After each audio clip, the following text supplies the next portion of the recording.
जय श्री राधे गोविंद श्री हरिदास। आज का यह वीडियो हमारी किशोरी जी के भक्तों का है।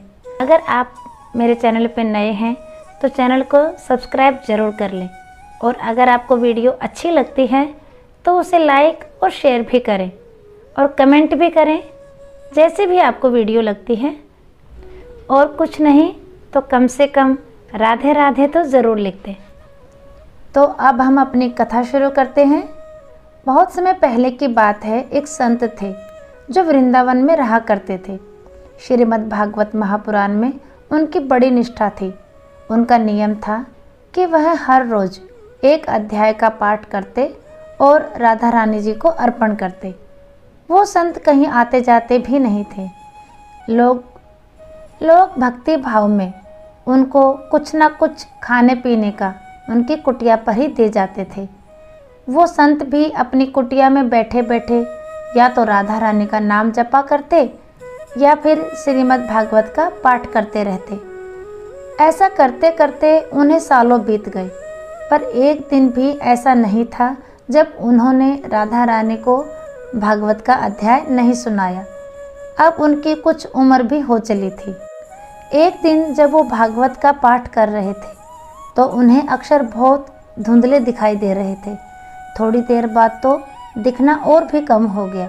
अब उनकी आंखों में आंसू आ गए। उनके ये आंसू इसलिए नहीं थे कि आंखें जा रही थी, बल्कि इसलिए थे कि अब पाठ कैसे करेंगे। उनके मन में ये सोचकर बहुत भारी दुख हो रहा था कि अब वे राधा रानी को भागवत कैसे सुनाएंगे। वो मन ही मन श्री कृष्ण का ध्यान कर रहे थे कि हे प्रभु, हे दीनानाथ, मैं इतने दिनों से पाठ कर रहा हूँ, आपने आज ऐसा क्यों किया।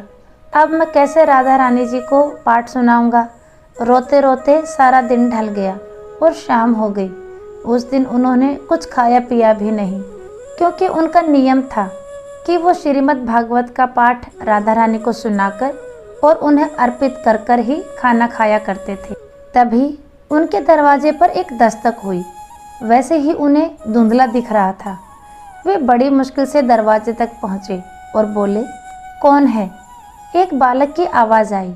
वो बोला, बाबा, माँ ने खाने का सामान भेजा है। वो संत बोला, खाना नहीं चाहिए, जब तक नियम पूरा नहीं होगा खाना नहीं खाऊंगा। वो बालक बोला, कौन सा नियम बाबा। अब जैसे उस संत को अपना दुख बांटने वाला कोई मिल गया हो। वो बोले, मैं रोज़ राधा प्यारी को भागवत का पाठ सुनाता हूँ और फिर ही कुछ खाता हूँ, पर आज मेरी आंखें चली गई हैं। यह कहकर वो रोने लगे। बालक उन्हें रोता देखकर बोला, अच्छा, आंखें चली गई हैं इसलिए आप दुखी हो। वो संत बोले, अरे आखिर ये आंखें किसको चाहिए। मैं तो इसलिए दुखी हूँ कि अब किशोरी जी को पाठ कैसे सुनाऊंगा। उनकी बात सुनकर वो बालक बोला, बाबा रुको, मैं थोड़ी देर में आता हूँ। बाबा वहाँ खड़े ही रह गए। इतने में बालक दौड़ता हुआ आया और बोला, ये पट्टी अपनी आँखों पर बांध लो। और हाथ में वो पट्टी पकड़ाकर वो लड़का भाग गया। बाबा अपने दुखी मन से अंदर आकर ज़मीन पर लेट गया। बाबा ने सोचा, लगता है किसी वैद्य का लड़का होगा, कुछ इलाज मिल गया होगा। अब उन्होंने आँखों पर पट्टी बांध ली और सो गए। जब बाबा उठे तो उन्हें सब कुछ साफ साफ दिख रहा था। बाबा बड़े प्रसन्न हुए। फिर बाबा ने सोचा कि देखता हूँ उस लड़के ने पट्टी में क्या औषधि मिलाई है। बाबा ने देखा उस पट्टी में राधा रानी का नाम लिखा हुआ था। यह देखकर बाबा फूट फूट कर रोने लगे और कहने लगे, आपके नाम की भी कितनी महिमा है। बाबा बोले, मुझसे श्लोक सुनने में आपको कितना आनंद आता है।